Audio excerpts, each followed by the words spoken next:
Hello, everyone, and welcome back to the Sanderlanche podcast. This week, we're talking about Words of Radiance chapters 43 and 44, wherein Shallan meets up with the Ghostbloods, presumably. Maybe not exactly the Ghostbloods we were expecting or thinking of, but she meets up with somebody, that's for sure.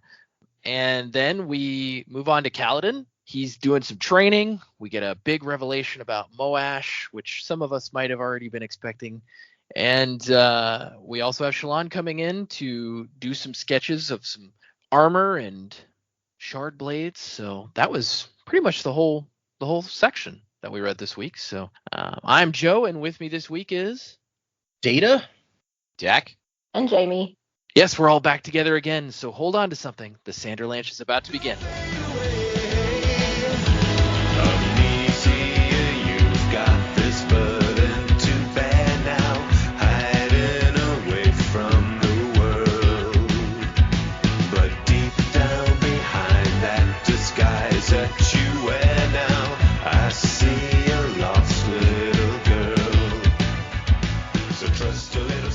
So yeah, just 2 chapters this time, but chock full of some interesting little bits and bobs, I feel like. What did you guys think of these 2 chapters? Man, the first chapter was pretty fun. Like I said, I'd made some predicaments that maybe these weren't the Ghostbloods that we had known previously, and I feel like that may be accurate because the person that at least that did most of the talking does not seem to be somebody we know, at least not as a Ghostblood. I've got some theories about that for later. But yeah, so not really what I was expecting going in, who she would meet with. And so I'm interested to see how much more information we're going to get about this particular group of people on Roshar. So that was fun to read. It was fun to see her disguise. Interesting that like this, I didn't mention it in the summary, but interesting that this like Parshendi woman was among them and tailed Shallan. And so yeah, a lot of potential there for some interesting kind of things. And then Kaladin chapter, I mean, we get the training bits. That's stuff we kind of were expecting. I'd made some predicaments about maybe Moash being involved with the king, and that's kind of, I feel like, where the narrative had been leading anyway. But the fact that he comes out and is just like, yeah, I want the king dead, I was like, whoa, I did not expect that. So that was just lay it out. Yeah, that was pretty surprising that's where we went. But yeah, he's just like laying it out on Front Street, and then he wants Kaladin to meet with some people, and I'm like, wait, are these also the Ghostbloods? Like, who is he wanting them to meet with? I feel like that could only be the Ghostbloods. So are we gonna have some Shallan Kaladin collision? I don't know. Anyway, but fun read for sure. Brings up more questions than it answers as well. And now Shallan's got a she's now been recruited to do some like espionage, so I don't know how that's going to work, but I guess we'll see. Do the Ghostbloods have any reason to want Elhokar dead? I guess Elhokar did when Gavilar died. He thought that it was the Ghostbloods who did it because he was like, tell Thydakar he's too late. So maybe. Yeah. I don't know. I mean, I don't know. I just there was a specific sentence that there was a specific thing that was said about like, no, Elhokar's promised to somebody else or something like that, right? And so like they know about it. Okay, I'm not sure I remember which line you're talking about, but we can get there when we get there. Also, I will note that the woman in the meeting, not Parshendi, so that may be something we also examine. Oh, okay. And she's wearing a carapace. Yeah, I had some ideas on that. Okay. May as well also, I told you guys last time, there was a revelation, or rather some outside information I had for you that people were upset I hadn't already given you. So we may as well put it out there now and get it over with. So you guys remember back in the Pure Lake interlude when we met the 3 guys that we'd seen in previous books / comics / whatever. Yes. And you guys were like, well, these are Ghostbloods. Clearly, those are not. They're not members of the Ghostbloods. Okay. They are really. They are, in fact, members of an organization called the 17th Shard, which in the letter that was written, it was like, well, your friends from the 17th Shard are looking for me or whatever. And you guys were just like, oh, maybe that's like another name for Kelsier or something. And that's why the 17th Shard is a different organization, completely separate, that we actually still know very little about. But that is who those guys were working for. Okay. So not involved with Kelsier's group, at least. Well, at least as far as we know. Unless the 17th Shard, gets renamed to the Ghost. Like I said, I don't know. Maybe like the Ghostbloods, as we know it from the Lost Metal, is not the same organization as this one on Roshard. So they're borrowing that moniker. Kelsey is just like, oh man, that was a cool name. I wish I'd thought of it. And so he's Yeah. like, well, 17th Shard sucks. I want to be on- the Ghostbloods. on some other planet, he's like, yeah, 17th Shard's not so good. I'm going to take that other name. Well, honestly, like, I don't know, we know Kelsier's like, thief rogue guy. Like, if the 17th Shard like name doesn't hold any water, it's like your name don't hold shit in this town, Lebowski. Like, if it doesn't hold water in other circles, but the name of the Ghostbloods does, and he can operate as the Ghostbloods without the Roshar organization caring, then I could see that being something he would do. Oh, yeah. That's an interesting possibility. But yeah, a lot of people were on the Discord or sending me emails. They're like, they're making all of these theories that are incorrect because they think these guys are Ghostbloods when they're not. When are you going to tell them? Like, we don't like what's happening because that they don't know this, and there's no way for them to know it because it's not. They don't in the like books. that we're. So they don't like that we're formulating theories in our own ways. Like, that's what the show's about. Just because we can't be right. They don't want us to formulate incorrect theories based upon information that we. That's like our show. Exactly. That's the thing that we do. We're the volcano theory show. That's that's our bread and butter. What are you guys talking about? That's actually been my response before now, was like, I think the theories are more interesting when they don't have any idea and they're just like. But now that we've met some actual Ghostblood operative types, I figured that it was the time to be like, by the way, these are separate groups here. It actually doesn't hurt my theory crafting all that much, so it's fine. Yeah. Well, you've been saying for a bit, it's like they may not be the same. Yeah. Well, and like I said, if they don't, if like the fan base at large doesn't know that much about the 17th Shard, and then they read the Lost Metal and they're like, wait, Kelsier's in the Ghostbloods, like maybe I'm right from my incorrect theory crafting. You never know. It's true. You don't know. Hopefully Brandon knows, by the way. One would think, yeah. Brandon, if you're listening, you are the exception to us saying that. Why would he be listening? There's no reason at all. Nah. I'm just imagining you're going to get an email. It's like, hi guys, Brandon Sanderson here. And you're just going to go, well, that's bullshit. And just delete it. Delete. That's somewhere the real Brandon's be like, they never read my email. So these chapters, interesting stuff. Yeah. Really don't know what to make of most of our new friends among the Ghostbloods. We didn't even get names, which is kind of annoying. At least, something to refer to them all as would be nice. This guy with the blowgun seems a bit finger on the trigger. Mm. It's like that's just how he does for fun. He'll just sit there on a hot summer's day. He's got the blowgun out. He's shooting flies down or something. I mean, if I was that capable with it, I might be tempted. Yeah, it really does seem like you got Bullseye from Daredevil, and you just set him up in charge of the Secret Society here, which is terrifying. But yeah, the woman with the mask. So something tickled my memory here. And once again, as with the last book, I went back to the Lost Metal. And in Marisai's epilogue, after Marisai leaves, there's a conversation between Kelsier, Twin Soul, and some other dude who's wearing a mask, which is described very similarly to the one here, where it looks like it's like the skin has grown around the mask and is holding it in place or something. And that was a guy, but in his description it specifically mentions that guy has a sister who also has a mask like that, who's running amok on Roshar. Mm-hmm. So I'm gonna stake my bet that this must be that guy's sister. Not really a lot to go on because we know very little about that guy and much less about his sister anyway. But it's a tenuous thread, but I think I can be pretty confident in it. So yeah, Kelsier might not be involved with this group of Ghostbloods, but he's at least aware of them. Why else would the narrative bring that up in Lost Metal? Yeah, I think that's a decent point there. That does seem to be a point of connection. Yeah, but yeah, the meeting was pretty cool.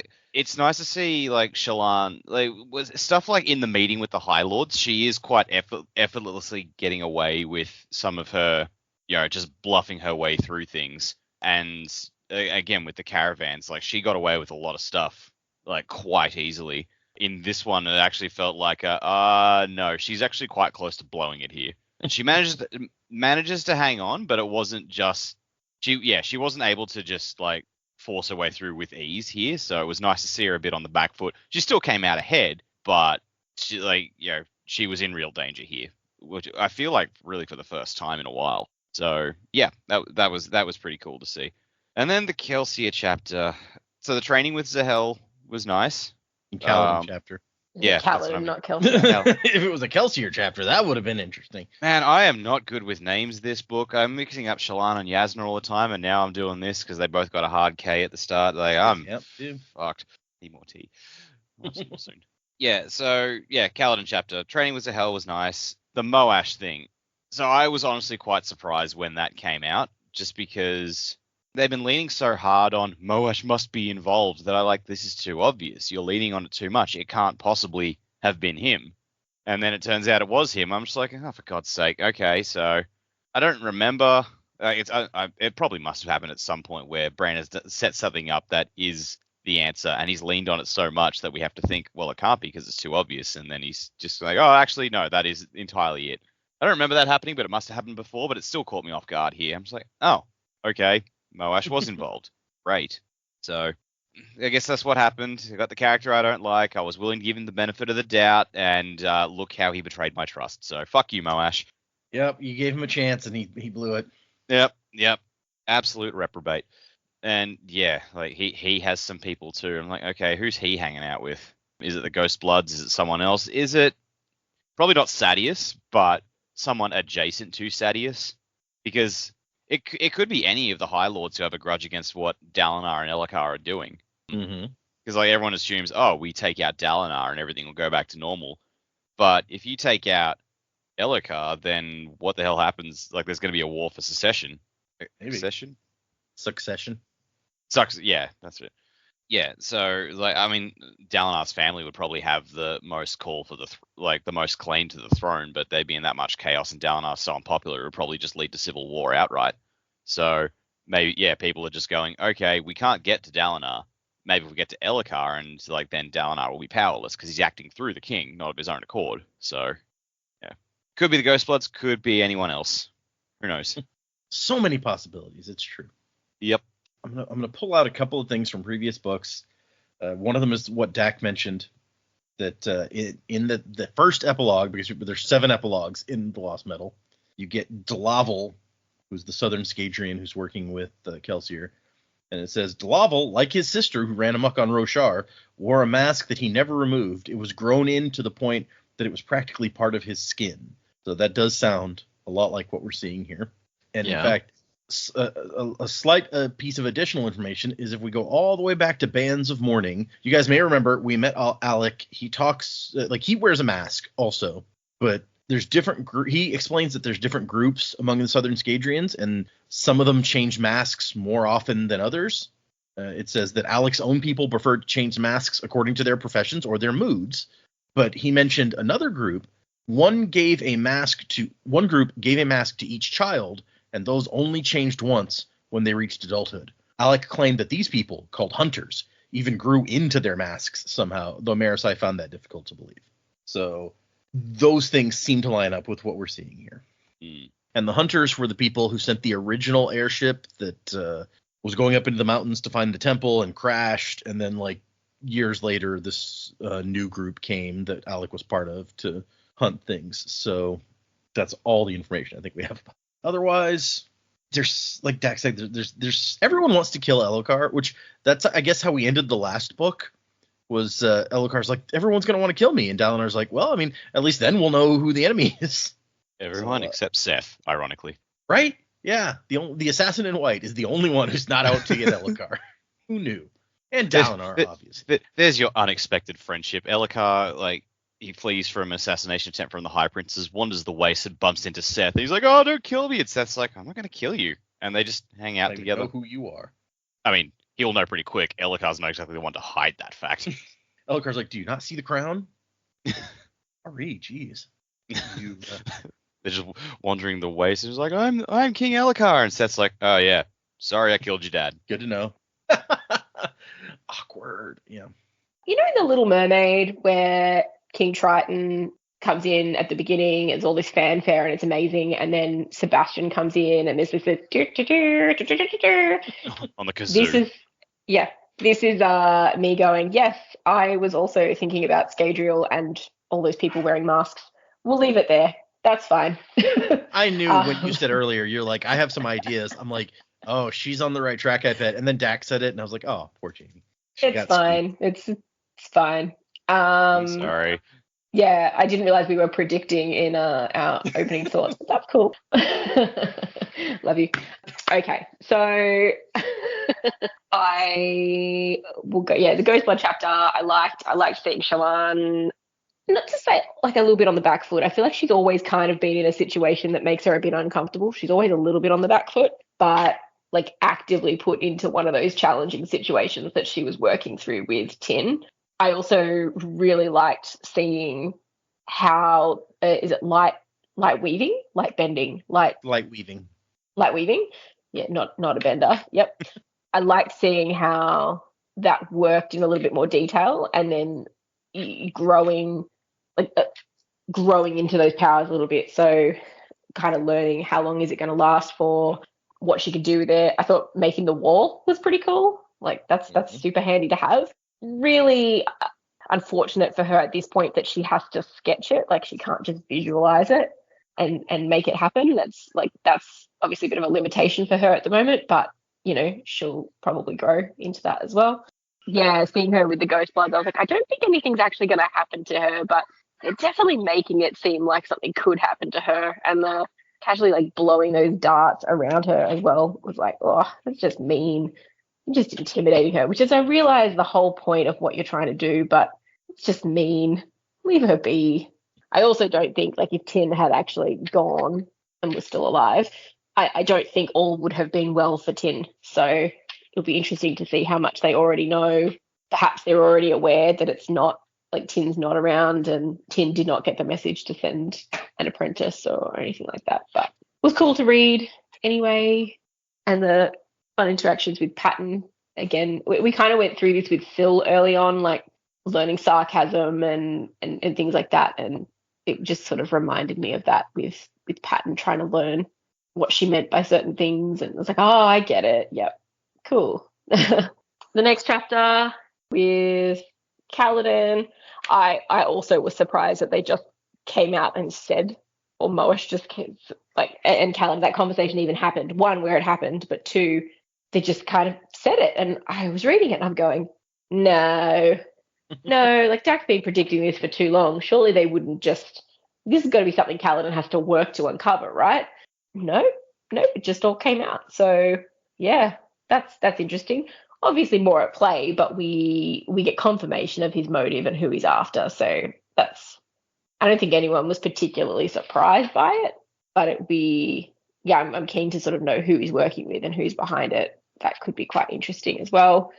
I love the visual of like Renarin's training activity to be like, okay, now go eat your lunch. And obviously there's a thing behind it, but that's pretty funny to be like, okay, I'm dressed up in my shard plate and I'm ready to go for my training. And the kid just wants to try. He just wants to learn. Like that's what he wants more than anything.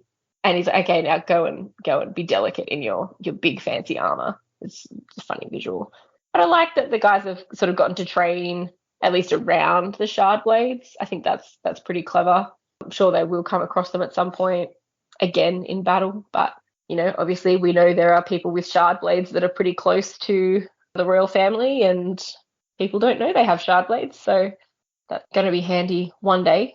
I loved the Shallan and Adolin interaction. Like Adolin just being absolutely not used to someone not really giving him the time of day, especially someone that he's into. Like that's it now. Adolin is captivated. It's I'm looking forward to seeing how this relationship develops between the two of them. It could be quite funny. I also love that interaction because it's just like, it's not even like she's not playing like super hard to get or anything. She's like, oh, hey, what's up? And Adolin is just like, wait, you're not instantly falling all over yourself to be around me? This is new ground. This is attractive to me. Yeah, it's just like it's a happy coinky dink that you're here, but actually you're not the primary reason that I'm here right now, man. Get over yourself. I love that she actually says, she's like, well, somebody thinks highly of themselves. And it's like, Very take Shalon. that. Also, it does kind of seem like the Moash Kaladin conversation. You're like, oh, he's just going to come out right out and say this right in the middle of like the training ground. Okay. And you do feel like it's something that Kaladin should have to draw out. But the thing is, like, he's needed to talk to Moash about this since the assassination attempt. And he found out like Moash was the only one who went out there. And it's just, it's like he knew the answer and didn't want to find out for sure. He's been avoiding having this conversation for so long that it's almost like maybe he would never have figured it out if Moash wasn't like, oh, fine, I'll tell you. You caught me. Yes, it was I. But it was funny to me that Dak who's hated on Moash this whole time, was just like, it's not, this one's not going to be him. And it was him. Stupid obvious solution. But it'd have to be so obvious and in my face. Okay, let's get into these two chapters, I suppose. Let's see. Chapter 43 is the Ghostbloods, and we're still getting pages from Words of Radiance. This one is about the Skybreakers and Nalan Elin, who finally accepted them, the Skybreakers who had named him their master when initially he had spurned their advances in his own interests, refused to countenance that which he deemed a pursuit of vanity and annoyance. This was the last of the heralds to admit to such patronage. So Nalan Ilin is a herald, presumed from what this is saying, and he is the patron of the Skybreakers, which is an order of Knights Radiant. He was the last one to actually accept patronage of the order that followed him. So that's interesting. Skybreakers is the coolest name of the Orders of Radiant that we've heard so far. It is kind of a cool name. You're not wrong. Windrunners is okay. Lightweavers, it's cool. Skybreakers, though. Bondsmith. I like Bondsmith. Yeah, Bondsmith. What was the one that they don't like being called? The Dustbringers. That one's also cool. Yeah. They're like, no, we prefer releasers. Y'all are Dustbringers. What do you do? You're a tracer. You trace around the line. Releases is not a fun name. I'm sorry.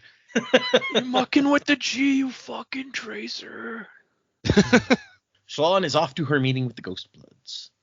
And I almost said Sadius's war camp. Sabariel's war camp is busy after dark. And she's like, wow, this is almost like being back in Carbranth. This is crazy. Back where I'm from, everything shuts down at like 8 p.m. And she's disguised as a Dark Eyes. We saw that she, created the illusion around herself. And the thing is, she's never been a Dark Eyes before. So I love the idea that as she's walking through, like, she gets to a crowd of Dark Eyes at one point and she just expects them to like part for her. And when they don't move, she's like, what is happening? Oh, all right. I guess I'll go around. That's a bad look for her, actually. Yeah, I mean, it's not great. At least she acknowledges, she's like, oh, how stupid am I? I mean, obviously. And she kind of, like, after she gets used to it, she's like, oh, this is kind of awesome. Like, I'm part of the crowd. Nobody's paying attention to me. This is great. And then she sees a cart selling, like, fruit on a stick. And she's like, ooh, that looks good. And she walks up and pays an emerald mark, which is, like, emerald is the highest value of gems. The mark is the middle. So, hold on a second here. Yeah, she's basically handing over $1,000 note for some fruit on a stick. Yeah, we don't even have $1,000 notes in circulation anymore. Yeah, not since that one time. When I was in Italy, I had a 500 euro note because that's what the bank gave us. Yeah. And I was 16 and I went to pay for my lunch and they were like, how did a 16-year-old get a 500 euro note? And like they eventually, because they were like, I don't know that we can take this. And I was like, this is the money that I have. Unfortunately, my teachers were happy to like swap it out in their kitty and give me some smaller change, but I didn't think anything of it. But now I was like, yeah, that's kind of weird. It's a lot of money for a 16-year-old to be running around with. That is. I would like, wow. Yeah. Okay. Just, I love this idea. It's like, yeah, my lunch is like $2 and all I got is a 500. Will that work out? And they're like, no. So yeah, first of all, I'm not even sure this is real. But yeah, so the reaction that Shalon would have got, I am very well acquainted with how that look would have gone. Just that whole, do you have anything smaller? Well, if I did, don't you think I'd be using it?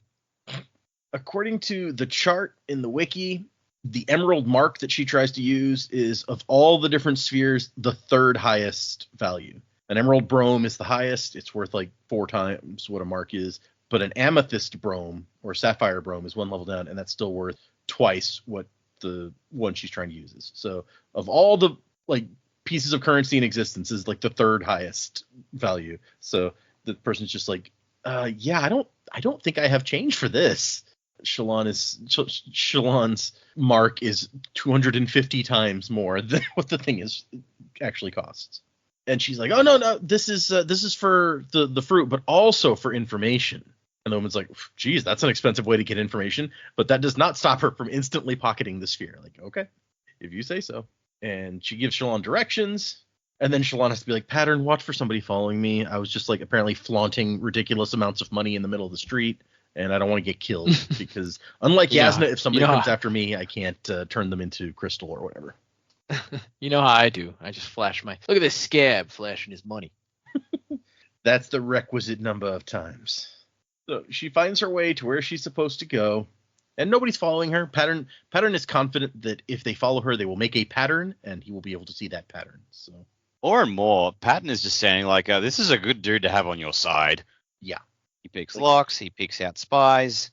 He cracks codes. Like this guy. This is who you want. He can be a decoy by making voices at the other end of the room. Fucking Patton, MVP over here. I mean, I'm trying to think like what Syl has done to prove useful, but mostly she just like makes fun of Kaladin and stuff. She kind of just like nags him a bit. It's like that wasn't very Knights Radiant of you. And then she appears to people and freaks them out like Sigil. She's like, holy crap! It looks like a little person. So she finds the building she's supposed to go to, and she's like, wow, this building looks old and worn out, which is weird because there couldn't possibly be any buildings out here older than 5 or 6 years, because that's when the Alethi showed up. And it turns out that this place has a basement, which she's like, she really dug a basement out in the middle of the stone out here on the Shattered Plains? Like, that's crazy. And there's a guy who I guess is a Horn Eater. I'm not sure that it specifies 100%, but who like shows her the way down. And I love that she's just trying to be flippant. She's like, yeah, you really went all out on the decor, huh? How long did it take you to find a den in the Shattered Plains with a creepy staircase in it? But then she's like, these stairs aren't going to collapse, right? And he's like, he's fine. He did not collapse for me, and I have 2 breakfasts today. And then she knows that this hole has been down here a long time, like way before the Alethi showed up. So they must have built this building on a thing that already had a basement. But who could possibly have been living here before? Mm-hmm. Like, I guess it begs the question, like, did the Alethi settle here for their campaigns specifically, or was there somewhere else they were looking to settle until they found this spot? And like, what made them pick this spot?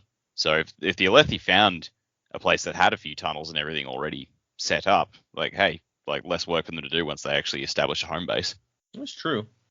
There's apparently, as I recall from the map, there's like 10 craters here on the edge of the plain, and there's a war camp that basically took each crater.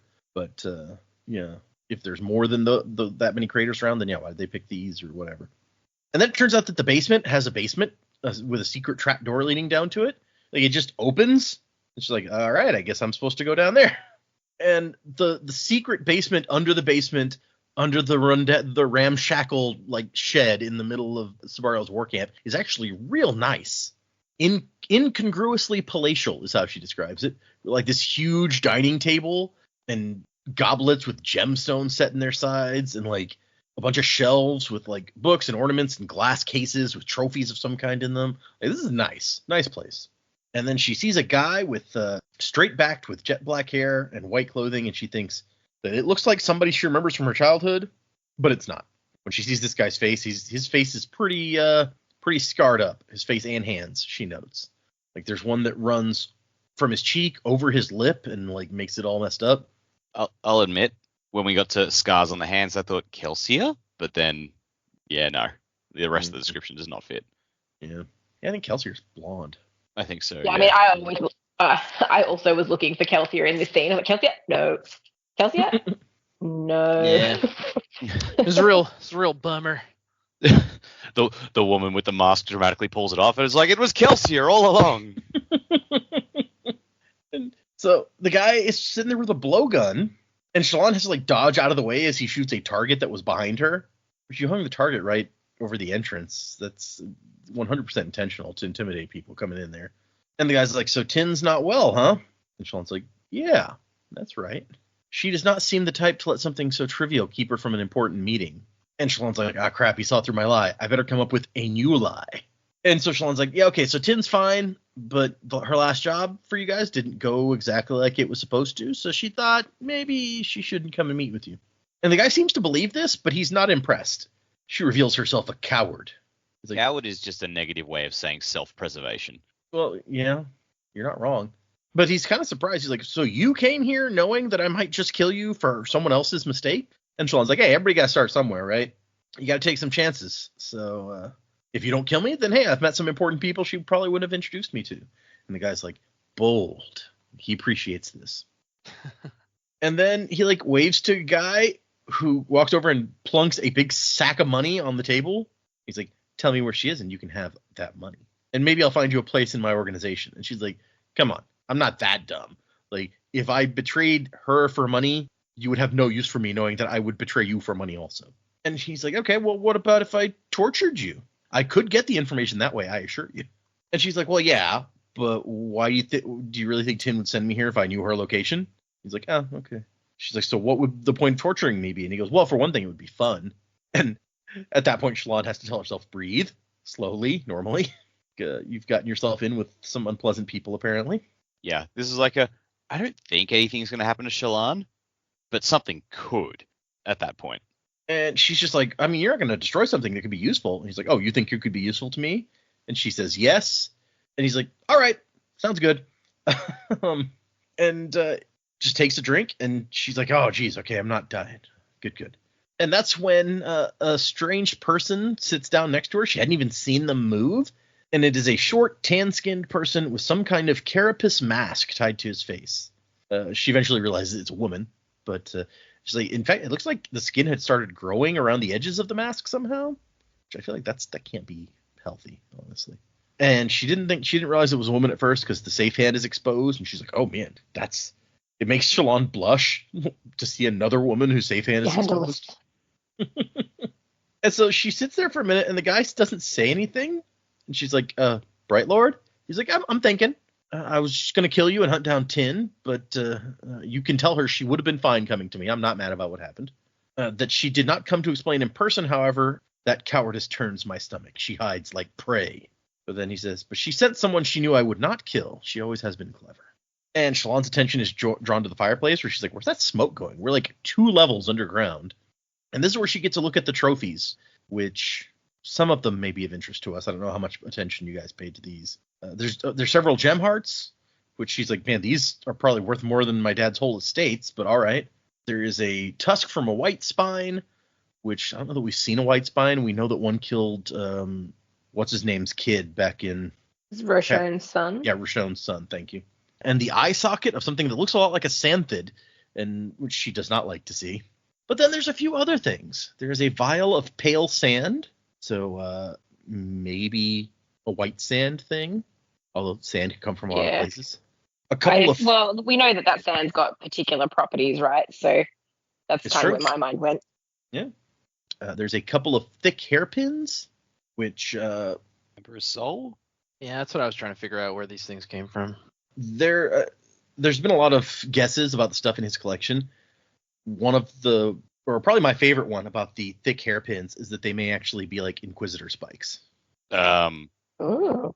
That's not what I would think that they would look like, but yeah, those would be big ass hairpins if they were. It's true. But maybe not Inquisitor spikes. Maybe they could be, the ones that like went in the Candra or something. Like they could be smaller. Those could be smaller. That's a fair point. Yeah. Like, oh, you've got a pulsating blob thing over in the corner there, and it's like, oh yeah, that's Benny. In a second, we'll just stick those hairpins in, and he'll be good. There's a lock of golden hair, which I've seen people guess was maybe some like the royal locks from Nalthis, but could also be. We've heard about like the Eerie have golden hair, so who knows? A branch of a tree with writing on it that she couldn't read. That one I don't have a guess on. A silver knife. Imagine the tree branches like from the forests of hell, and the writing is just like a run. Well, see, and the silver knife is a popular thing on Threnody, where the forests of hell are. Like Patience. Oh yeah, silver was their thing. Silence. I did that then. I'm doing it today. Silence had a silver knife that she used. So because you can slice apart the ghosts with it or whatever. So An odd flower preserved in some kind of solution. The most popular guess I've seen on that is that it's one of the tiers of edgeley flowers from Nalthis that makes all the dyes that they use and is somehow related to the shard on that planet. And then there's no plaques to explain the mementos, so she can't read an explanation. There's a chunk of pale pink crystal that looks kind of like a gemstone, but a delicate one. And this seems to be like the aether that we saw Twin Soul use. Twin Soul, yeah. Yeah. Sorry, a thought occurs while we just talk about this stuff and we talk about the Ghostbloods. They have to be connected to Kelsier at some point. They're using his symbol, the Merewheel flower. Yeah, they are using that symbol based on the Merewheel flower. I did think about that. Mm. And then she finds that there's a fabrial up in the, the whole reason she walked over here was to find out what's going on with the hearth. There's a fabrial that gathers the smoke as it comes out, so that's kind of neat. And so the main guy, who he says, I'm called Mraze. You may use that title for me. So it doesn't sound like he says title. It doesn't sound like that's his name. It's a title of some sort. He says, do you know a man named Amaram? And she says that she's called Vale, which she's like, that was a name that I've been toying with, you know. And Mraze says, Amaram is a shard bearer in the court of Sadius. He's my current prey. I want you to get into his manor. He's got secrets in there, and I want your mistress to investigate and return the information to me next week. If she does this, my disappointment with her will fade. And Shallan's like, geez, I gotta sneak into like a shard bearer's manor? That's crazy. How would I do that? I should just like abandon this disguise and forget any of this ever happened. And then she sees that symbol on his ring, the one that Yasna drew, the one that her dad's steward wore, the one that Cabsal had. She's already too involved in whatever is going on to back out at this point. And I like that Mraze has to be like, oh, by the way, don't hurt Amaram. His life belongs to another. Do not alert anyone or bring suspicion. Investigate and return. That's it. And so she's like, okay. And she leaves. And as she's walking away from the place, Pattern's like, hey, someone's following. And she's like, wait, what? You told me to watch, so I watched. And it turns out that it is the lady with the mask who is following her. And Shallan has to come up with a quick change. She can't. She wants to put on like another disguise, just like a bigger one overlaying what she's already got on. But as Jamie pointed out, she discovers that she can't do it without drawing it first. Which, trying to do something on the fly, that's a big problem. So she comes up with something she can draw quickly while she walks, and that's just like a wall. And she hides in like a little nook and creates a wall in front of her and stands there behind the fake wall until Pattern tells her the woman is gone. And then, as it turns out, that's about when her stormlight runs out, and not only the wall illusion, but the illusion of this dark-eyed woman that she was wearing vanishes. Which I don't even remember if she thought about it, but my first thought would have been like, duck into an alley where no one sees you, and then just drop the disguise and walk out as Shallan. Like, no one will be suspicious of this. Yeah, I thought about that too, but I guess maybe she didn't want to be caught by that same person. Yeah. Because then that person would have seen her, like, you don't want anyone to general. associate them even like... Yeah, even in a passing way, bit. like, oh, wait, Yeah. I saw that person the other time. I almost caught this other person. That's fair. I also love that when she turns back into herself, she has to like hide her hand. She's like, no, a dark-eyed con woman can wear a glove. I can't do that. She didn't say wear a glove. A dark-eyed con woman that Tin had trained could go about half clothed, but not Shallan. And so we end the chapter with her getting back to her room and thinking, well, that was the most ridiculous thing I've ever done. But yet, I mean, she's thinking about like what she's gonna do. She's like, I have to do this investigation. I need to make the alliance with the Colin family, so I'm gonna have to interact with Adolin again soon, but in a way that does not make me look desperate. And so she's like, I got a lot of stuff to do, and that's the end of the chapter. She's planning for what comes next. Chapter 44 is One Form of Justice, and the epigraph here is about the Bondsmiths, another order. They had members only 3, which number was not uncommon for them, nor did they seek to increase this by great bounds. Their spren was understood to be specific, and to persuade them to grow their magnitude of the order, to grow to the magnitude of other orders was seen as seditious. So there are not many bondsmiths, is what I'm getting from this. And in fact, making more was frowned upon. Although I'm not sure what it means. Their spren was understood to be specific. Like, that's a weird phrase to me, but there it is. But I agree with Joe that Bondsmith is also a cool name. Yeah. Sounds like you are smithing bonds. So Mhm. you're making handcuffs. This chapter is Kaladin and some of his guys on the Light-Eyed training grounds, where he just feels real awkward because dark eyes aren't allowed here generally. We saw him the first time he came here, and he kind of had to, puff out his chest a bit and prove to everyone that, not even really prove to everyone, just kind of like stare down people who are like, why are you here? But after several times, he's like, it's just always awkward when I have to come here. Plus, it was like the first time he was just there guarding the princes. This time he's actually there to train. That's true too. Which is like completely like only Light Eyes train here. What are you doing? Yeah. It's like now I'm here for me, and okay. And we also note that while he has a very nice uniform, he has like the captain uniform of the bodyguard group. All these other guys have uniforms that are like nicer, with like they're fancied up with like gemstones in the buttons and shit. There was embroidery added to some of the uniforms, and colorful scarves were growing popular. Which I feel like Kaladin makes a bunch of money now. He could add embroidery to his uniform or gemstones or scarves if he wanted. Doesn't really strike me as the kind of guy who would want to, though.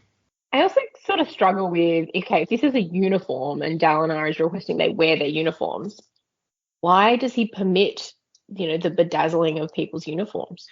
Agreed. I mean, okay, for me, the buttons don't bother me that much. If you decide you want to put a different button on there, whatever. Adding embroidery seems like a bit much. And I guess a scarf, you can wear a scarf with your uniform, right? I don't know.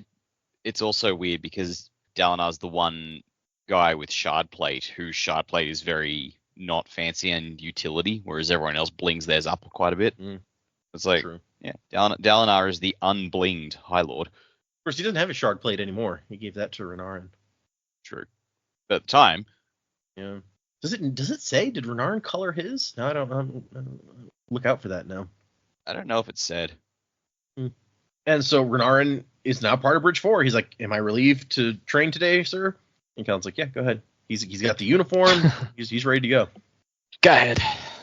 And so Kaladin goes over to Zahel, who is like in a corner, and he's drawn a circle in the sand, and he's throwing little colored rocks in the circle. This just made me think of Light Song. Light Song did play that game where they throw, like, those were like croquet ball sized rocks or something. But yeah, where you throw the different colored balls and score points, and he was just like, he didn't even know how to play, but he always won somehow. No, I was thinking like there was, wasn't there one of the meetings with all the returned where he was like throwing the colored rocks into like the different pots to count, all right, this is how many followers we've had show up. Oh. Yeah, he camped out on the lawn and was counting how many priests came through to try to see that's right. whose priest might be using secret entrances to the Court of the Gods. Yeah, he was throwing rocks in pots, you're right. So for some reason, this just made me think of that. Maybe it's because I'm already suspicious that Zahel is a return, so I'm just looking for things that remind me of Warbreaker. That's funny.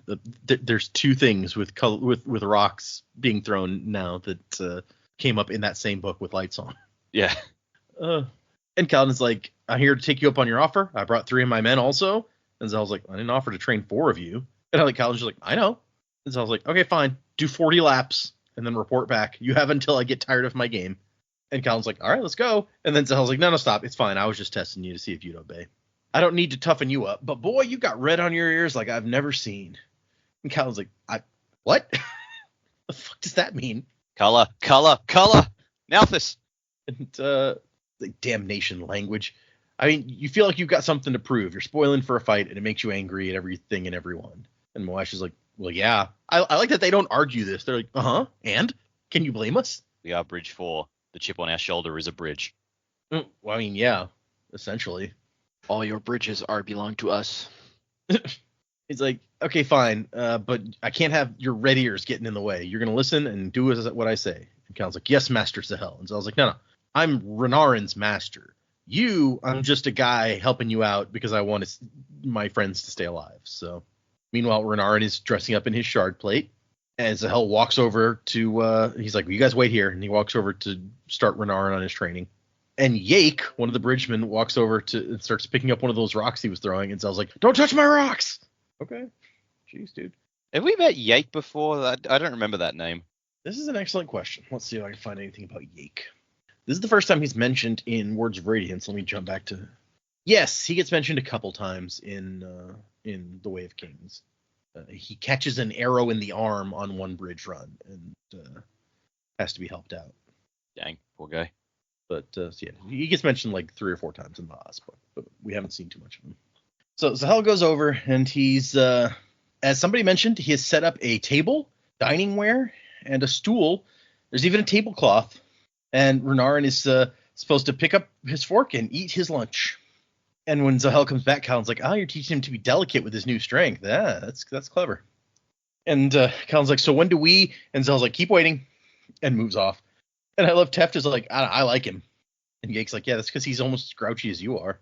"I ain't grouchy. I just have a low threshold for stupidity. I want that on a shirt." That's a good. Yeah, that seems like made to be a catchphrase there. Yeah. And Zahel comes back with a shard blade.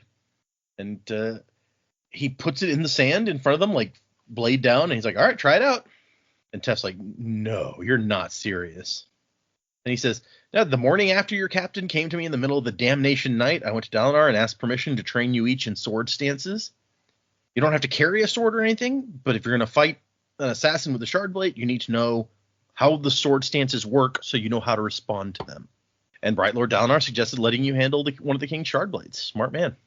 And I love that Teft reaches out to touch the blade, and Moash just like jumps in front of him in line. It's like, "Nah, I want it." Yeah, deeply uncomfortable whenever Moash is like, gimme. Yeah, it's a little bit something. Like he always just wants things that kill people. I'm like, Moash is just like more and more just like you're a psychopath. You're masking it really well, but you just want to kill everyone. And Moash is like, "Wow, it's heavier than I expected." And Yake says, "Everyone says they're light." And I was like, "Well, yeah, for people who use a regular sword, which weighs like 3 times as much as this, but is way smaller, then yeah, it feels light to them. But to you guys who are used to spears, probably a little heavier." And then Yake gets a turn, and he tells Kaladin, "You want to take your turn?" And Syl looks at Kaladin sharply, and Kaladin's like, "I'll pass unless you insist." I wonder what that's about. Right? It's a little bit strange. And we've been told, like, Syl has told us before, like, she doesn't like people with shard blades. There's something about the blades that she's not a fan of. Yeah. Oh God, if I pick this up, I am never going to hear the end of it. But I like the way that Kaladin phrases that. He's like, I've said that I'm going to follow your orders, your instructions and stuff, but I'd rather not do that unless you insist. Like, if you insist, I'll do it because I'm following your instructions, but I'd kind of like to pass. Yeah, that just gives him the out. Just like if he picks it up because Zahel orders him to, he can be like to Syl, take it up with him. I was doing what I was told. That's true too.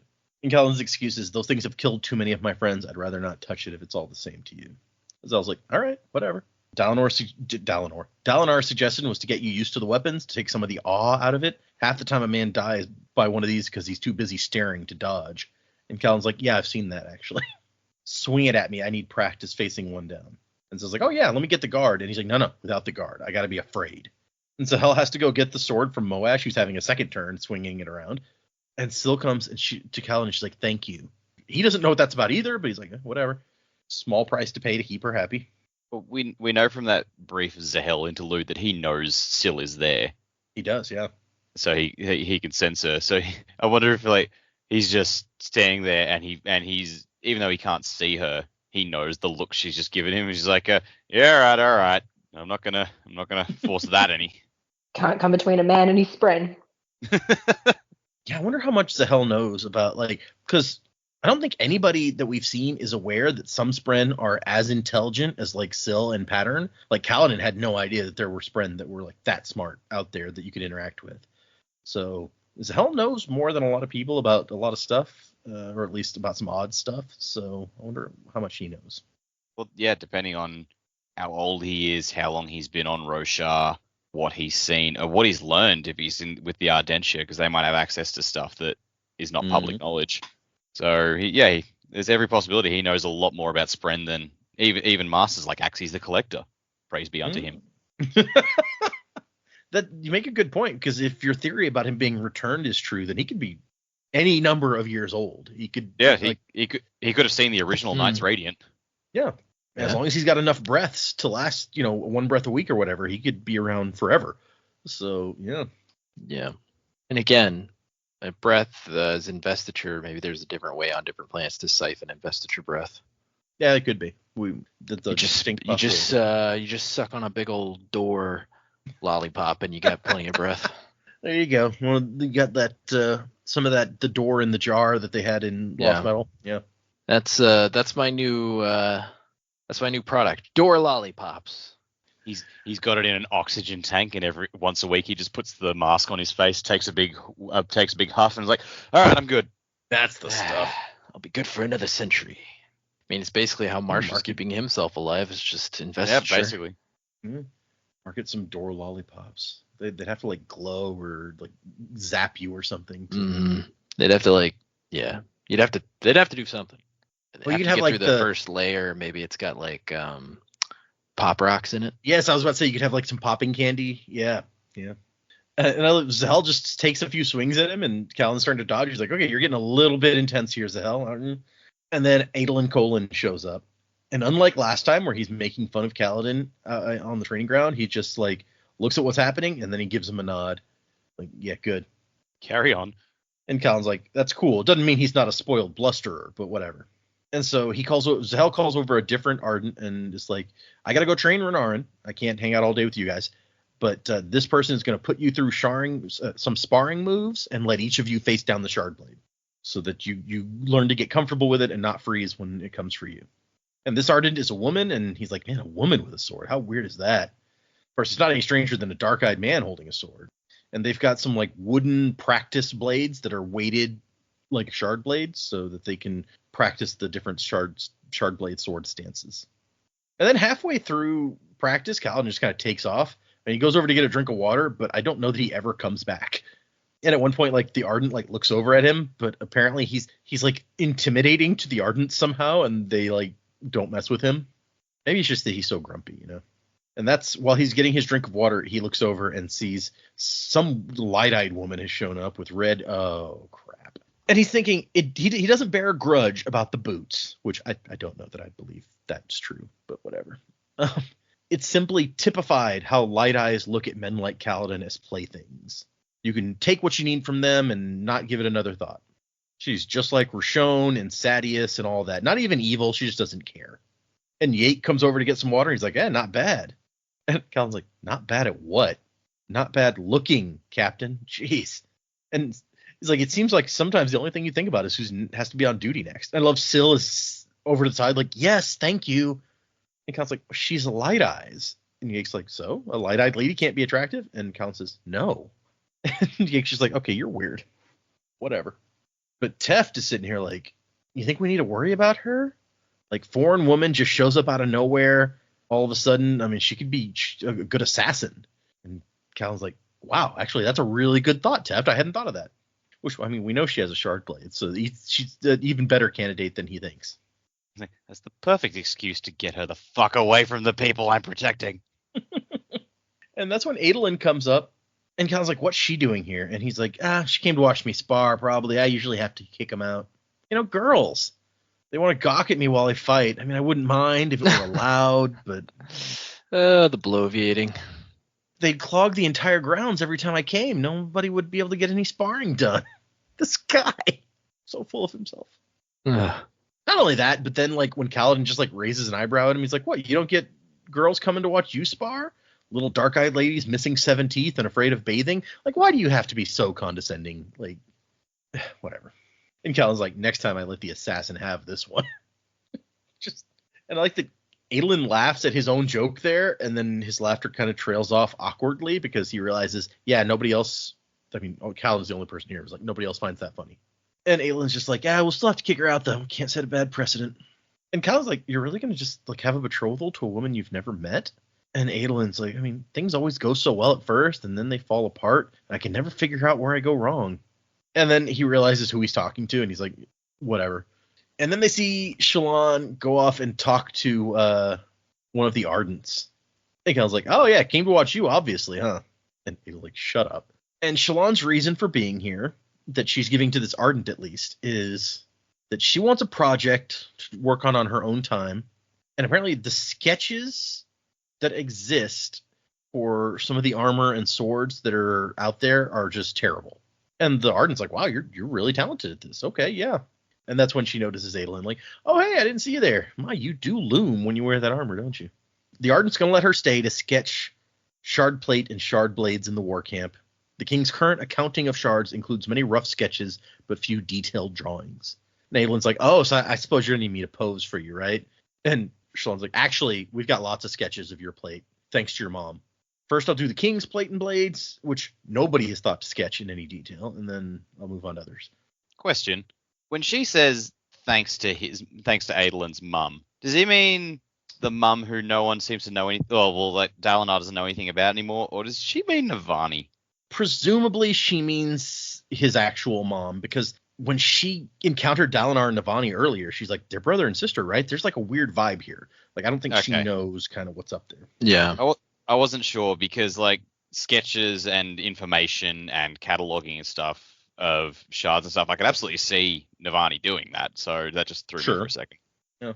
Maybe Aelin's mom was good at drawing, like Shallan is. Who knows? We still just don't know enough about her. We don't even know her name because Dalinar cannot even hear the name. Yeah, well, it's like, oh, your beloved wife. Exactly. And Aelin's like, look, Shallan, I can see what you're up to. And Shallan's like, yeah, 5'6". I suspect that's all I'll ever get. I love that. That's my favorite line of the chapter. She's like, I used to think I was a good height, and then I came here. You Alethi really are freakishly tall, aren't you? And he's like, no, that's not. You're here because you want to watch me. Just admit it. This is all a ruse. She's like, huh, someone has a high opinion of himself. Comes with being royalty, I suppose, like funny hats and a fondness for beheadings. I like that line. That's my favorite one of the chapter. And then she sees Kaladin and is like, oh, your boots are on the way back to your barracks via courier. And he's like, oh, really? Yeah, I had the soles replaced. They were really uncomfortable. And he's like, I like how they fit. And then Aelin's like, wait. You wore his boots. How did that happen? And Shallan's like, awkwardly and with 3 pairs of socks. Now, if you really want me to sketch you, Aelin, I will. You don't have to act jealous. I still want that walk you promised. Oh, wait, excuse me. I got to get this. And she goes over to start sketching Renarin's plate, which that seems a little weird to me because Aelin's mom was presumably Dalinar's wife. I don't know why those would be different. So if she sketched his armor, why would she never have sketched Dalinar's, which is what Renarin is wearing? Maybe it's his sword. Renarin's sword may not have had a good sketch of it. Or maybe that's just Shallan's way of getting the fuck out of this conversation. Also true. That could easily be. I mean, she was telling us in the last chapter she had to find a way that she could be around him but not look desperate, and she's doing a great job of it here. Yeah, true. And Aelin's just like, insufferable woman. And then he goes, stop leering at her backside, bridge boy. And Cal's like, I'm not leering. And what do you care? You just said she was insufferable. Like, yeah, she practically ignored me, didn't she? Insufferable. And though he seemed to mean something completely different the way he said it. Insufferable. She must really like me. So that's not what that word means. Yeah, it's like it's like she calls you callow in here. You said it's a bad thing. Well, it means frightened and weak-willed. That's the one part I thought it was complimentary. Yeah, shit. That's the only part I thought was complimentary. So Kaladin's just like, geez, light eyes and their games. How did I ever find myself in a position to spend so much time around them? I mean, dude, you could have stayed home and been a surgeon. Like, you didn't have to be all out here. And you had your golden opportunity on the Shattered Plains to leave Dalinar and Aedelin to die and just run for it. Also true. Also, Dalinar gave you an out. You were free. You could have gone. You've had plenty of opportunities. Yeah, shut up, Kaladin. Quit complaining. It's so. Yeah, how did I end up in this situation? Oh, right. Multiple times because I decided to. Yeah, exactly. The choices I made. Right. The consequences of my actions. Damn it. Those affect me. I keep forgetting that. And so Moash walks over while Teft and Yake are still facing down the shard blade. And he's like, oh, she let you go? Which Kaladin came here to train and has just decided to skip most of the training. And Moash is like, yeah, I didn't flinch. So he's passed the test, apparently. And he goes, what we're doing here is important. After the way you trained us in the chasms, I thought I didn't have anything else to learn, but shows how much I knew. And then while Kaladin is still staring off at Shallan, who's sketching Renarin, and Aelin's like showing off some stances. And he's thinking about is she a danger? Is she just waiting until she can kill one of the people I'm supposed to protect? And while he's completely distracted, Moash is like, it was the king. He had my family executed. And Kaladin has to change mental gears. Like, wait, what? It's just an odd way to bring it up. Yeah, Yeah. Like, even leaving aside the setting where they're surrounded by light eyes, just the fact that he just casually throws out, yeah, it's like, the king tried to kill, like, the king had my family killed. Wait, what? And Moash is like, we're Bridge 4. We stick together. You should know why I am the way I am. And so he says his grandparents were the only family he ever knew.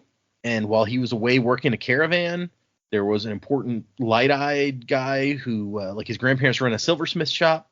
This other guy owned a bunch of silversmith shops in Kholinar, and he had the king's ear. So he had Elokar, like, arrest them on some trumped-up charges.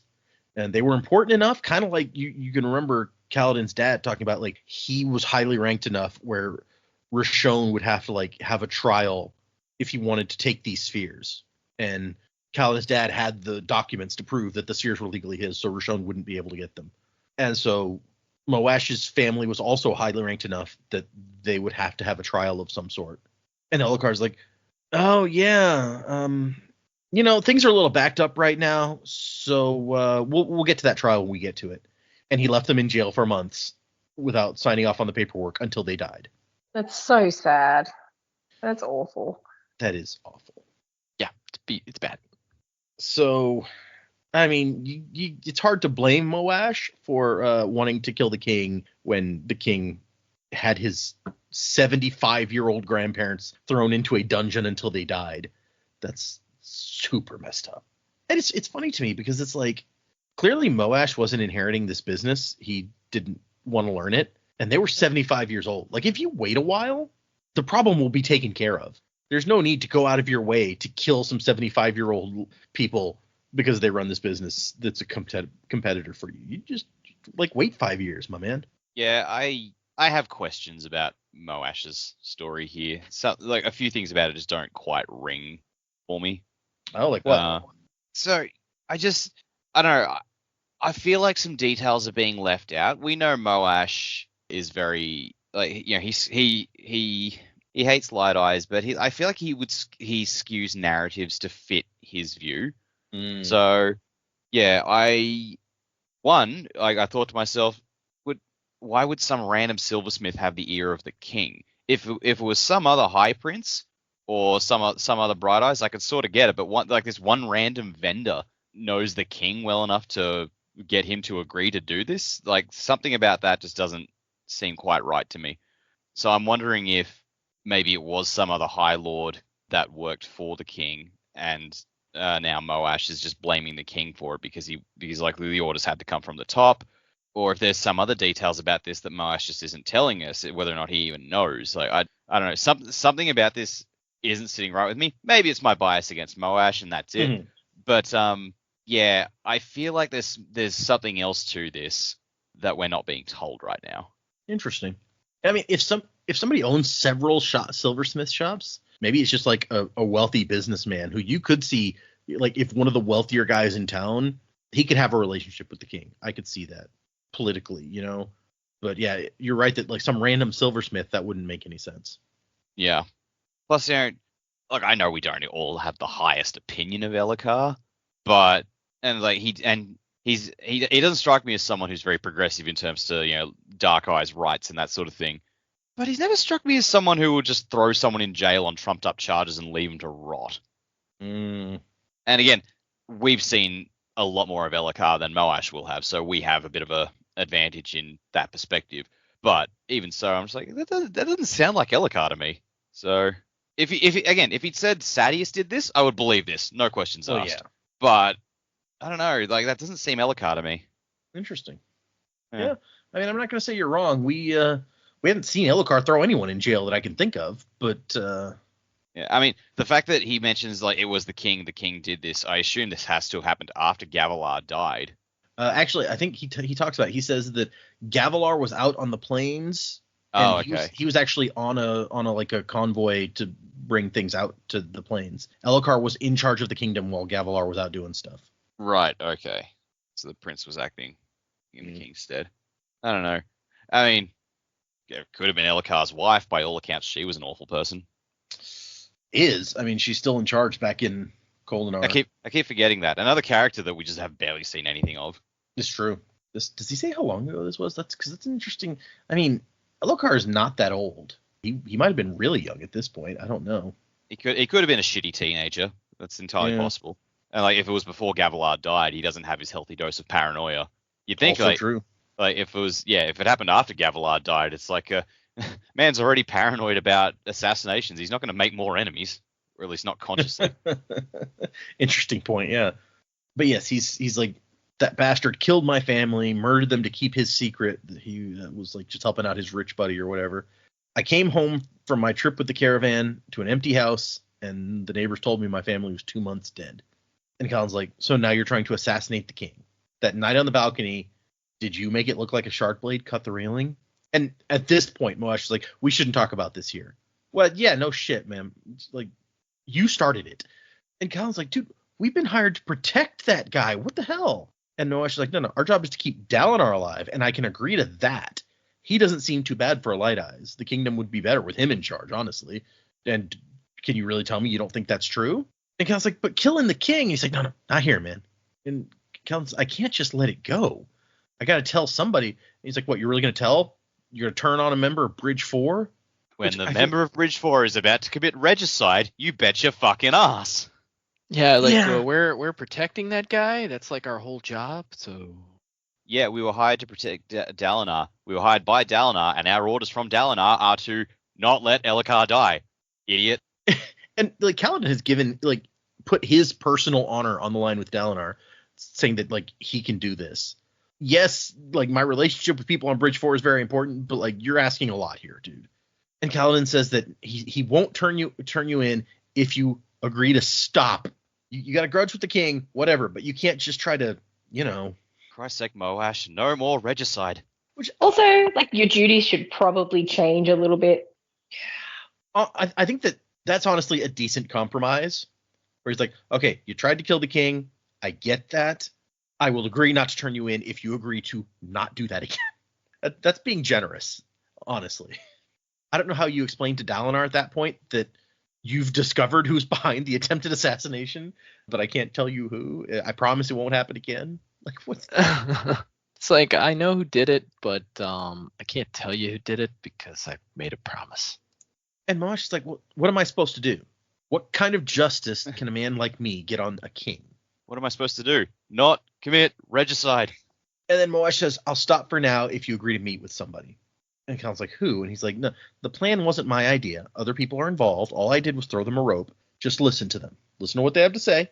And that's it. If you don't agree, I'll back out. I promise. And he promises in the meantime, he will continue to not try to kill the king. And Kaladin is like, okay, fine. And then Syl shows up after Moash leaves. And it's like, what just happened? I only heard the very end. And Kaladin says, Moash was involved. Someone's trying to kill the king. It's my job to investigate. So I'm going to follow this through. And she says, I felt something else. Kaladin, this is dangerous. Kaladin says, we should go to Dalinar. He's like, I can't go to Dalinar until I know more. And then she takes off. And then he notes like a bunch of other light-eyed guys hanging around, like making fun of the dark-eyed people with practice shard blades. And he's like, jerks, whatever. I deserve to be here.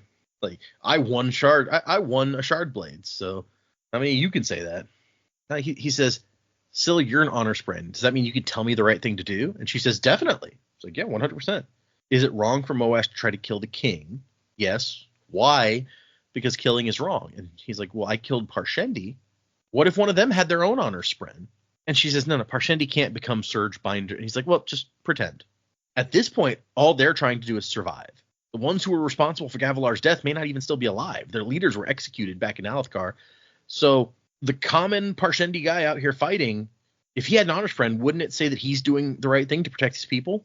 And she doesn't like this question, and she tries to sidestep. Like, it doesn't matter. You said you weren't going to kill Parshendi anymore. He's like, well, what about Amaram? Can I kill him? And she says, is that justice? And he goes, one form. And she says, there's a difference. He's like, what? What is the difference? And she says, the difference is what it does to you. Thinking about him changes you and twists you. You're supposed to protect, not kill. Oh, and so, okay, eventually he does go back to practicing because he's doing the sword stances, and the girl comes over and gives him some corrections, and he's all frustrated that he's not picking up instantly. And she's like, what, you thought you'd pick it up in one day? And he was like, I mean, yeah, kind of. And Zahel comes back and looks at him. He's like, okay, yeah, keep going. He's like, I was under the impression you'd be training me personally. And Zahel's like, nah, too much work. And he goes back to like the place where he was sitting, and one of the Ardents has piled up his rocks, and he's annoyed about it. And Kellen's like, I saw Dalinar do this thing while unarmed and unarmored where he caught a shard blade in midair with the flats of his palms. And so I was like, oh, old Dalinar pulled off a last clap, huh? Good for him.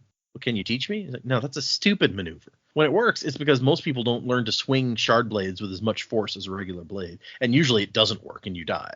Better to focus your times on things that will actively help you. And Kellen's like, oh, okay. You're not going to push me? No, your argument makes sense. Solid soldier's logic. I was like, huh, might be hope for you after all. Go back to practicing.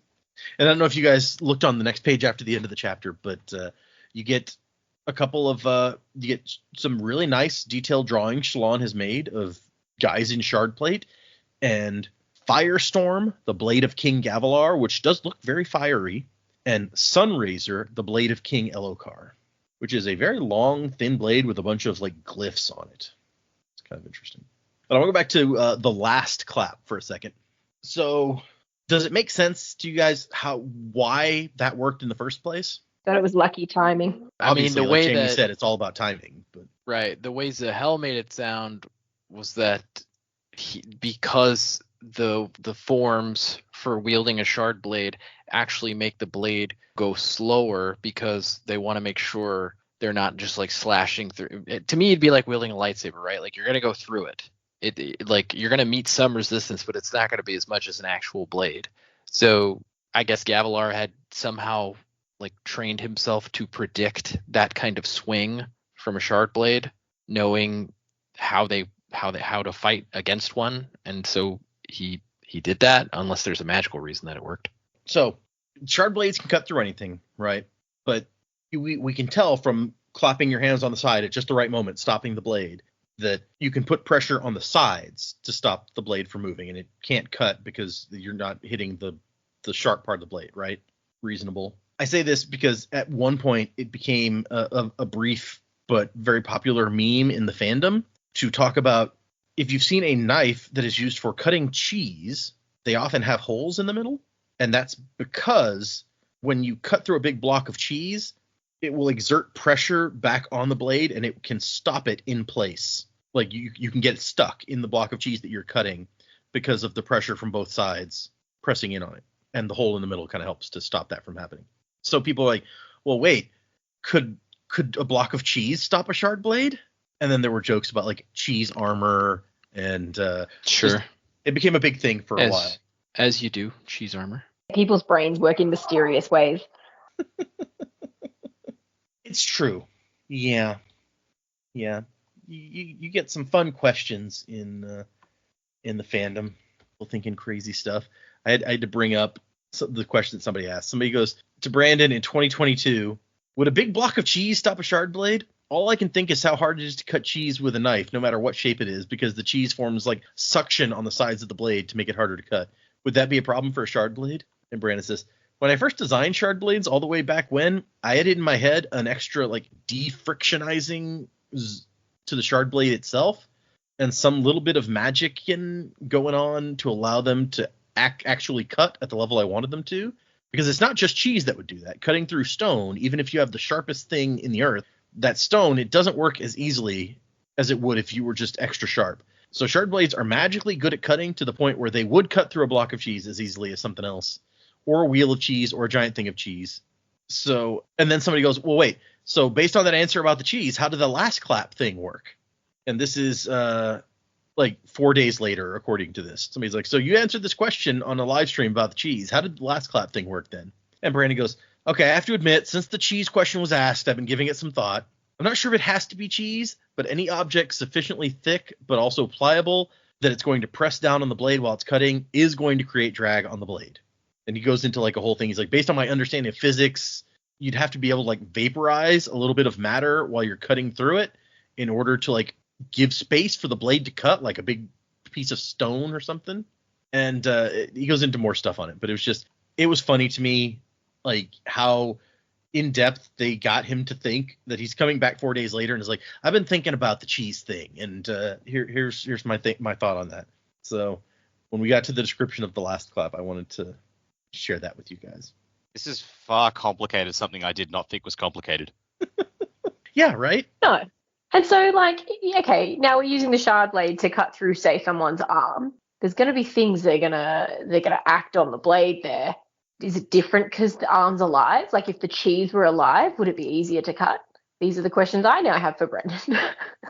Yeah, see. Oh yeah, if there's like some mold growing in the cheese, does that then like out of it? Need to kill the mold. Yeah. Yeah, we've been told that shard blades just pass through living stuff, like it's not even there, and then like the arm dies or whatever after that. So yeah, I don't know. What a mess. So yes, there's a fun thing to end our read on. Think about cheese. I think we should all take a moment to appreciate how awesome cheese is, just generally. I do love cheese. Yep. I mean, Dak doesn't like cheese, but I like cheese. Oh Cheese my is God. I wasn't gonna say anything, but yep, not a fan. Oh, Dak. Oh, that's a bummer. I love a good cheese. Yeah, I mean, everyone else is welcome to eat it. I just don't particularly like the taste. See, there you go. That's the way you do.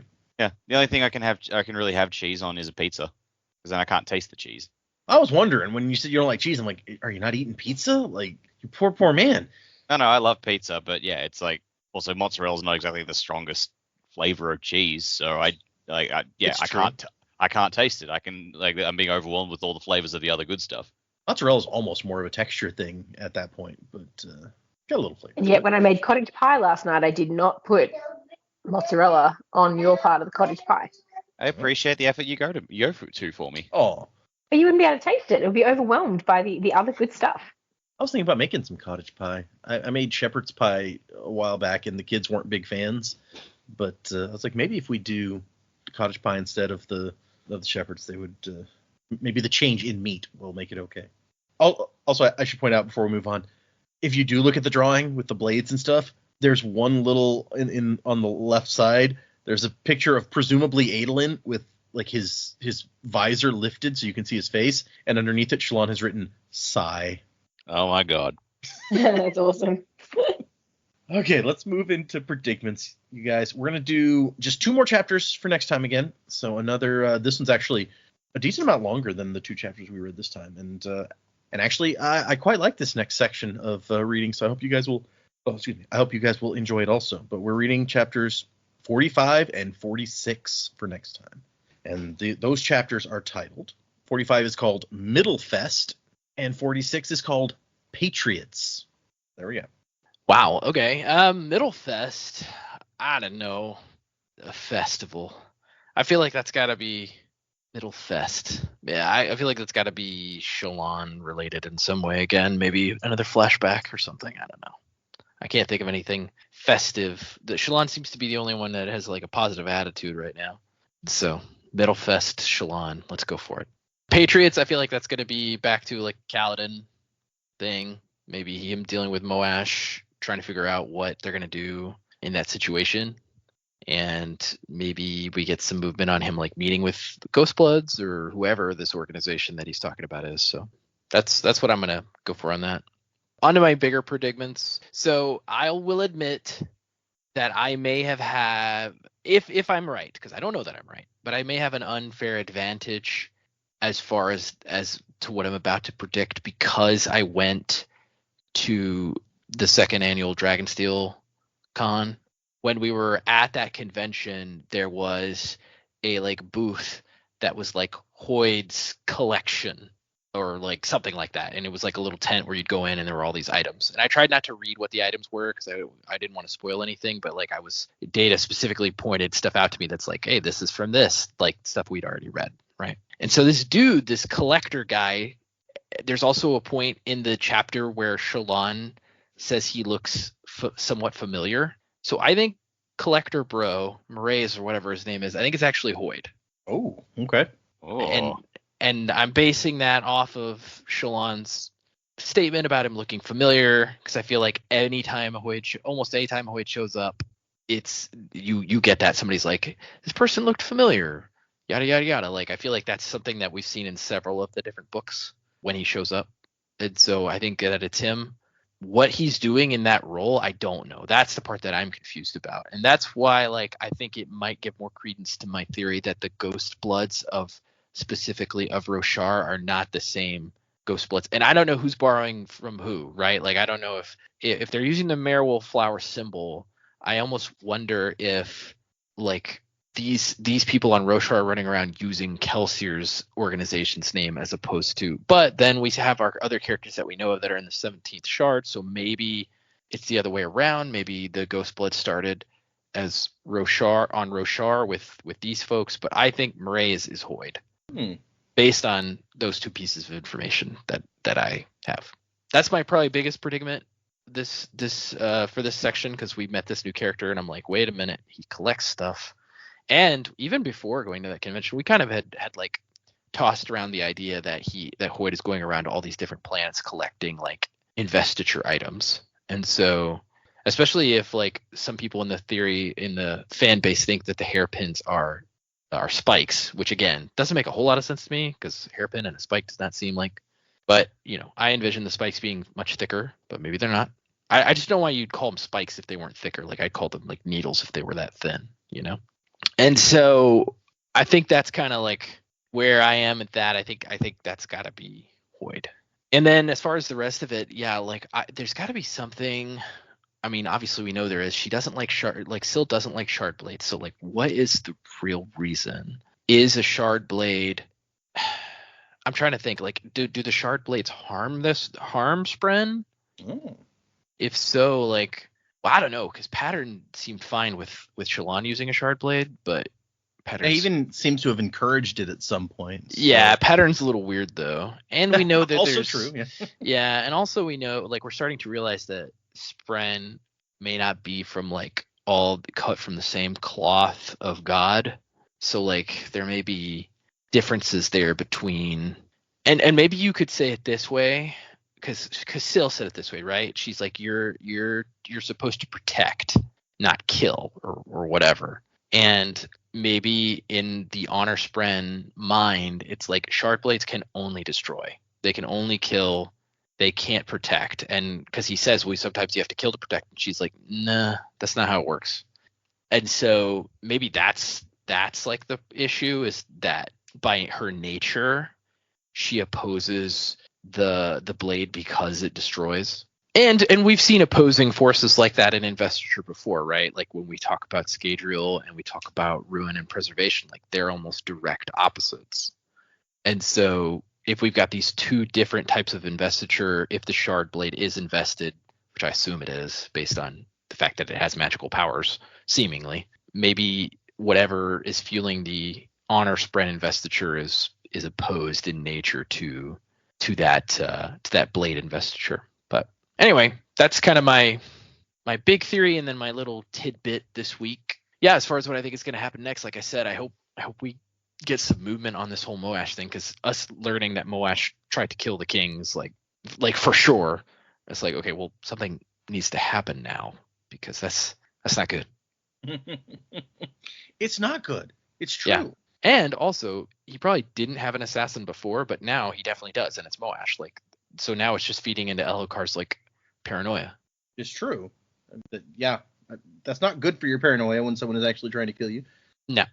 The thought about Mraize is interesting, because we know in the Lost Metal, at least, that Hoyd is, if not like actively antagonistic with the Ghostbloods on Scadrial, they're definitely not buddies. Like there's the scene where Marasai is driving with Moonlight, and they look over and Hoyd's driving the other car, and she's like, I'm not sure these days. I'm not sure if we're watching him or if he's watching us. And so if Mraize was actually Hoyd, then yeah, this would have to be, it seems like, a different sort of organization from the ones happening there. I could 100% see Hoyd stealing Kelsier's symbol just to taunt him. Also true. Yeah, I can see that. just to mess with people. Yeah, that does seem Hoydish. You're not wrong. I don't have a lot for this week. Yeah, like Middlefest sounds like a festival, which those don't strike me as something that happened on the Shattered Plains, so I'm gonna assume that is a flashback for Shallan. 2 votes for flashback. Got it. Yeah, which God only knows what's gonna happen there.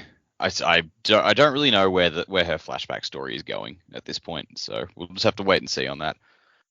Patriots, yeah, I don't know. That could be an Adolin chapter dealing with some of the high princes who are just like, oh, we need to abandon Like, talk to your dad, try and talk him out of this bullshit. Because Aelin's realized he doesn't have any friends. So maybe like someone somewhere actually for their own agenda, but they try to be like, hey man, look, we don't want to see you get caught up in this shit. Like you have a bright future. Maybe we could do something with this. So maybe something like that. But I do like Joe's idea as well. It could be Kaladin and Moash. So I do think we need to cut to the heart of that matter pretty quick smart. So we'll see. But yeah, like not really a lot else. I don't know what to make of these Ghostbloods and what their game is. It makes sense to me that Amaram is the one they're hunting because that was the border where Kaladin was fighting to begin with, where he got the shard plate under Amaram's army. That was the Ghostbloods. He seemed to indicate they were the ones attacking. So I wonder what their beef is with Amaram. Again, we don't know too much about Amaram, so I hope that I'm looking forward to seeing Shallan going through and trying to uncover his dirty laundry. Yeah, we'll see. Not a lot this week, sorry. Yeah, I wonder what kind of what is in his manner that they want her to find. They're like, he thinks they're after him, that they tried to kill him. That's who the person with the shard blade that tried to kill him was from the Ghostbloods. But we're told specifically here, Mraize is like, don't hurt him. He belongs to somebody else. Just find out the information. So what information are they looking for? And was it really the Ghostbloods who tried to kill him before? I don't know. Yeah, like his life belongs to another. That could just be like this Thydakar person. It's like, look, Thydakar's got a beef with this guy, so you need to leave him alive, but we need something to just topple his little. He's building up sort of a power base for himself. We need to just nip that off. I mean, yeah, maybe. Okay. Our chapters for next week. Midfest. I don't know. I'd love for all the characters just to have a good day. It would be wonderful for them to just stop and have this Oktoberfest kind of thing. It would be great, but I seriously doubt that's where our story is going. So I really have nothing productive to add to that chapter. And Patriots, yeah, it could be anything really in regards to our army. It could be, I don't know. I really don't have anything. So I'm going to stop talking there. I'm going to go with the Ghostbloods of Roshar being the same Ghostbloods of Scadrial. There's definitely things that could make them different, but I think I would just be a bit annoyed, I think, if they were actually two separate things of Ghostbloods. For people who have read, oh my goodness, the series that we're currently reading, and then if they've read everything that's out and then we go back to Lost Metal, I think I would be annoyed if there's such a heavy focus on the Ghostbloods here to then have a different Ghostbloods. There might be different chapters of the same organization, but I feel like they're too similar, I think, to be different organizations of people. So I'm going to go with they're the same. Okay. In terms of what's coming up, I mean, we're fairly new into a new part of the book. I think we've got a lot of ground to cover before we get to anything really massive happening for our characters. I am excited to learn more about what Shallan's up to. I just feel like her character's having a bit of a fun journey at the moment, and I enjoy reading her character on page, so that will be cool. I think the biggest challenge, she's got to figure out a way to sort of integrate with all the characters that we've already got, but then following up her research and all that sort of stuff. Not to mention this mess she's now got herself in, even though Tim's no longer around. We want more information on Amaram, so it's not probably a direction I would have seen us going, but if she could get in there and find some information, that could be really cool. Perhaps she finds things out and is sort of double agent, report to the Ghostbloods and report to Dalinar. I don't know. Depends on what she finds out. In terms of what they're looking for, I have no idea what that could possibly be at this point. Yeah, I don't really have anything crazy to predict either. Just sort of enjoying where people's stories. I'm loving having all the characters together. Finally, we didn't really get any Dalinar or Navani this time around, so it'd be good to see what they're up to.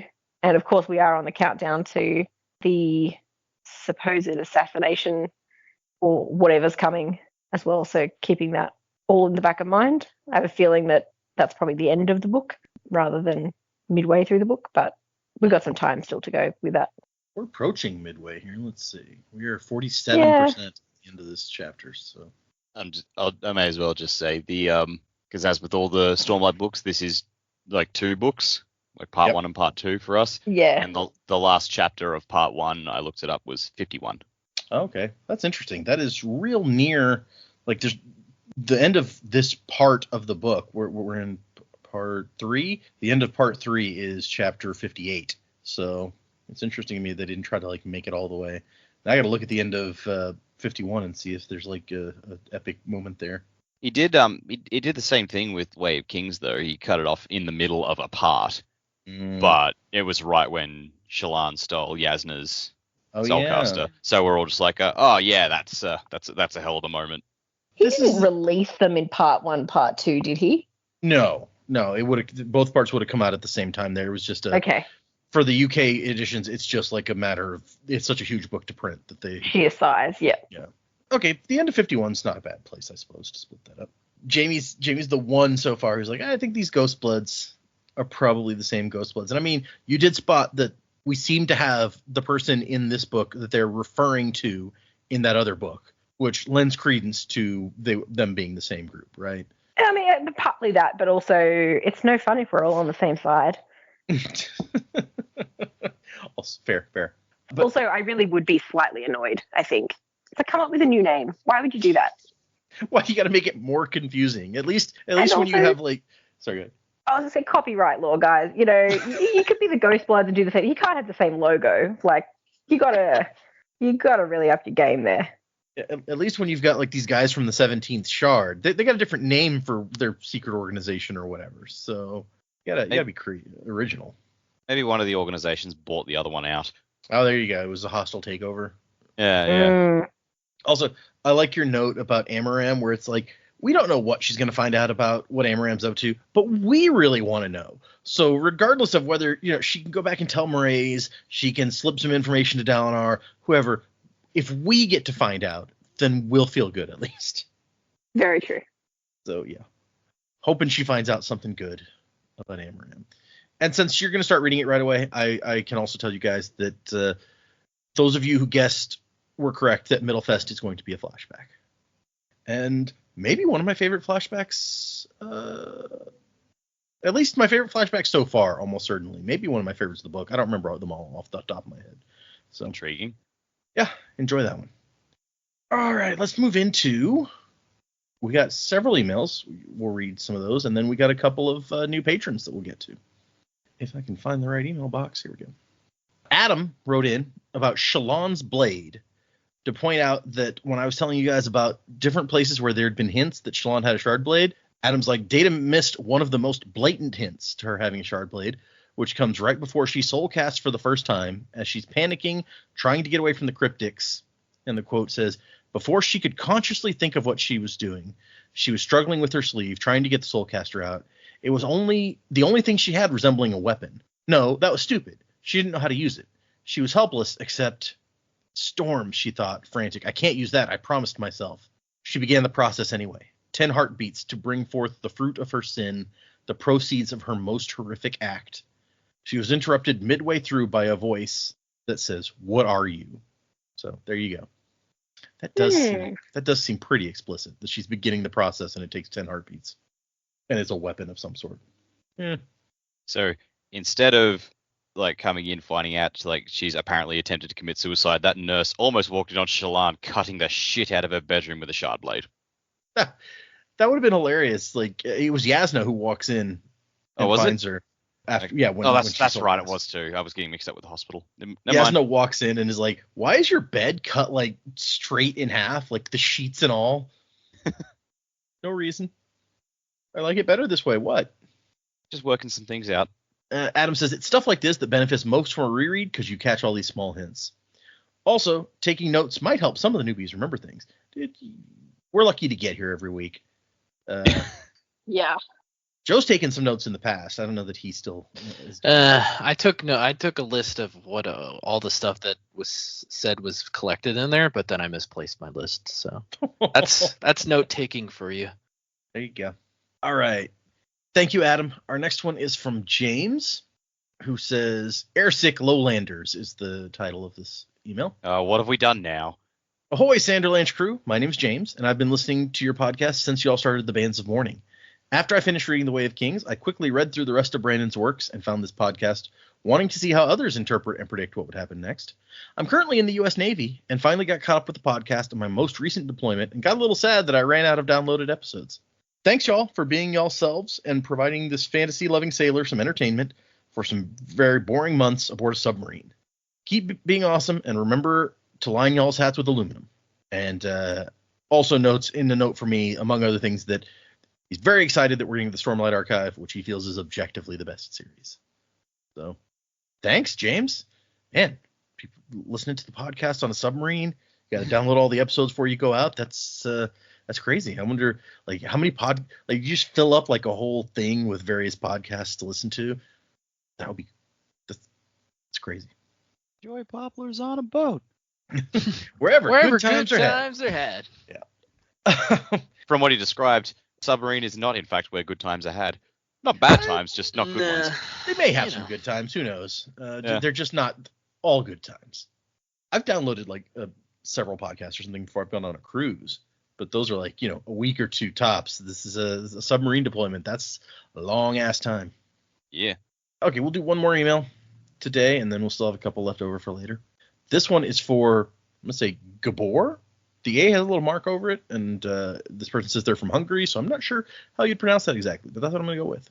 Every week, another country pulls out, and it's like, we have listeners in that country? Wow. Yeah, it's awesome. This one is titled About Seth's Eyes. It says, hi, I just reread the first Szeth interlude, joining my wife's first read. There is a mention about his eyes. It says, the moment he summoned his blade, his eyes would turn from dark green to pale, almost glowing sapphire, a unique effect of his particular weapon. Anyways, greeting from Hungary, Gabor. Okay.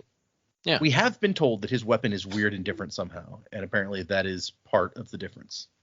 Interesting. And I'd completely forgotten that little bit, so I'm really glad that our friend wrote in. Yeah. I mean, honestly, like, that was, the first Szeth interlude back in Way of Kings, so that's... Long time ago. Well, yeah, we'd have to be, like, at least a year ago by now, because... And that's the thing that makes it difficult to remember all the little details, especially in the Stormlight Archive. We're reading them so slowly, and these are long-ass books. It takes us half a year or more just to get through one of these suckers, so we're gonna forget stuff. The first Szeth interlude would have been our episode 170, November 6th, 2023. So almost a year. Yeah. Not quite. Look how far we've come. A book and a half in a year's time. And some change. We got a couple minutes left for that. All right. I'll save the other emails we have for a little bit. So thank you guys for emailing. Those were some good ones. Mainly pointing out things that I had missed when trying to recall things for you guys. So I appreciate that.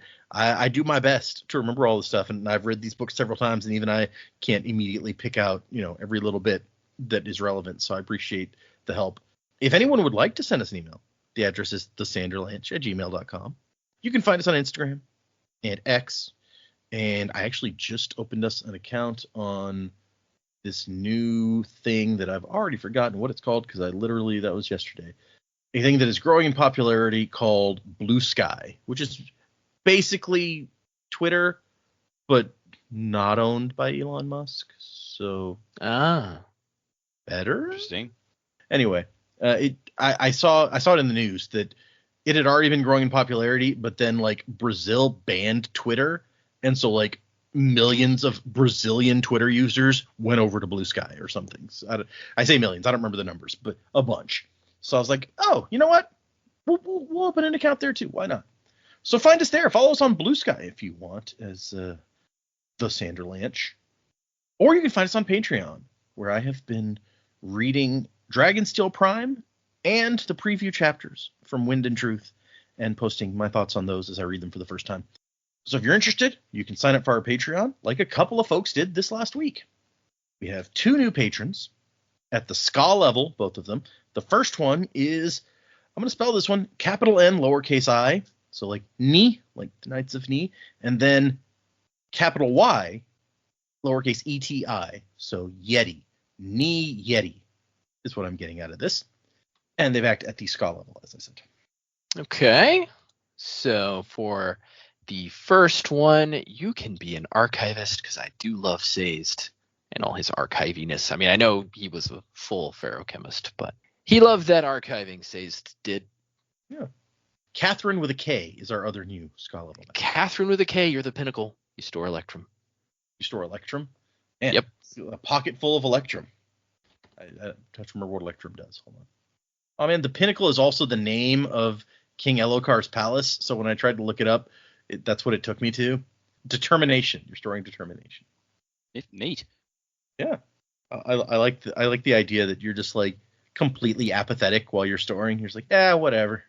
And then later you're like, I'm extra determined now. I am going to get through this work meeting. It's like Ritalin. So thank you, new patrons. I hope you guys are enjoying my ramblings, which is most of what's on the Patreon is me rambling. I'm not gonna say incoherently. I feel like I'm a step above incoherent, but you can judge for yourselves. So thank you everyone for emailing, helping inspire discussion. For patrons, you guys are awesome, and for everyone out there just listening, just showing up week after week, or even if this is your first time, I would recommend going back and starting on an earlier episode if it's your first time. But you're already at the end of this one, so I guess you do you. But thank you, everyone, for listening. Remember, 2 chapters, that was 45 and 46 for next time, if you're following along. Music by Miracle of Sound, and Wuzzing to the Time of Next. Cola, P.S. Fashion. Crabs a hole.